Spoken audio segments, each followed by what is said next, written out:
এরকম মুসমুসে নিমকির মতন খাস্তা পিঠে আমি কিভাবে বানাইলাম। তো এখন ভিডিওটা সবাই দেখি। পিঠাটা একদম নিমকির মতন মুসমুসে হয়েছে, ভিতরেও একদম সুন্দর হয়েছে। তো পিঠাটা বানানোর জন্য আমি নারকেল কুড়িয়ে নিলাম 3টে।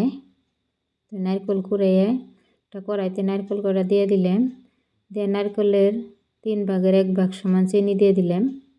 চিনি দিয়ে ভালো করে মিক্স করে নিলাম। নারকেল মিক্স করে গ্যাসে বহাই দিমু। ফার্স্টে গ্যাসটা হাই হিটে দিয়ে দিমু, দিয়ে নারকেলটা নাড়াচাড়া করে গলিয়ে নিমু। চিনি গলাইয়ে নিয়ে তারপরে গ্যাসটা মিডিয়ামে করে দিম।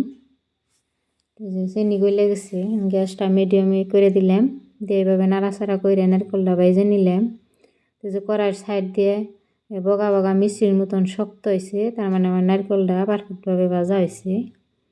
এই দেখুন উঠে না, একদম শক্ত হয়ে গেছে। সাইডে নারকেলটা ভাজা হয়েছে, ঝুরঝুরে হয়েছে। নারকেলটা ঠান্ডা হইবার নিয়ে রেখে দিমু।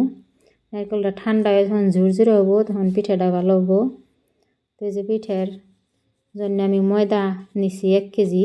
ময়দার মধ্যে অল্প নিমখ দিয়ে মিক্স করে নিলাম। এখানে যে রিফাইন তেল দিয়ে দিমু। তো হাত দিয়েই মাইফে দিতেছি, আমি কোনো স্পুন ব্যবহার করি নাই। তো হাত দিয়ে 3 চুল দিয়ে দিলাম তেল। দিয়ে তেলটা একদম ময়দার নগে ভালোভাবে মিক্স করে রাখবো। এই ময়দা আর তেল মিক্স করাটাই তার মানে পিঠের আসলে মুসমুসের আসল রহস্য। তো এই যে এইভাবে ময়দাটা 2 হাত দিয়ে মিক্স করে নিতেছি আমি। এইভাবে মিক্স করে তারপরে ঠান্ডা পানি দিয়ে ময়দাটা মাইখে নিতেছি। তো আমি ঠান্ডা পানি দিয়ে দিলাম। পানিটা একবারে দিম না, কিছু কিছু করে দিয়ে মাইখে নিমু। তো এই যে ময়দাটা অল্প টান টান করে মাখন রাখবো, একদম নরম না। তো এই যে পিঠা বানানোর জন্য আমি রুটি কাইটে নিতেছি।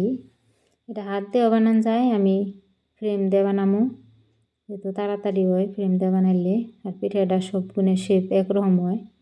তো এই যে আমি পিঠা এইভাবে কাইটে বানাই নিতেছি। তো আমার পিঠে অনেকগুলো বানানো হয়ে গেছে। যেভাবে আমি সব গুণে পিঠা বানাইতেছি।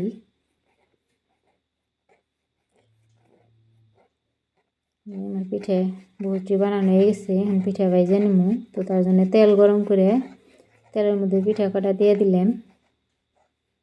দিয়ে অল্প লাহে লাহে গ্যাসটা কমাই দিয়ে ভাইজে নিমু। যে লাহে লাহে পিঠা কটা উল্টে ভাইজে নিতেছি। যে পিঠার কালার যখন হালকা বাদামি রঙের হবো তখন পিঠাটি নামাই না নাগবো। আমার পিঠে ভাজা হয়েছে রেডি। তো যে এভাবে পিঠাগুলো ভাইজে নামাই নিলাম। তো যে দেখেন আমার পিঠা রেডি। তো ভিডিওটা ভালো লাগলে লাইক শেয়ার কমেন্ট করবেন।